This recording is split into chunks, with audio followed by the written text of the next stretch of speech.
பெரியகுளத்தில் 21ஆம் தேதி பகல் 10:30 மணி அளவில் ஈதுகா தொழுகை மைதானத்தில் ஈகை சிறப்பு தொழுகையில் ஈடுபட்டு கட்டித் தழுவி அன்பை பரிமாறிய இஸ்லாமியர்கள்.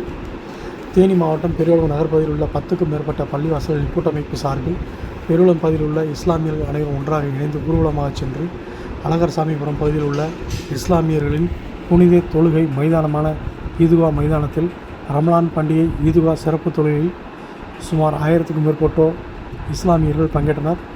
ரமலான் மாதத்தில் நோன்பு இருந்தவர்கள், சிறுவர்கள் என அனைவரும் புத்தாடை உடுத்தி நடைபெற்ற சிறப்பு தொழுகைக்கு பின் ஒருவரை ஒருவர் கட்டித் தழுவி ரமலான் வாழ்த்துக்களை தெரிவித்துக் கொண்டனர்.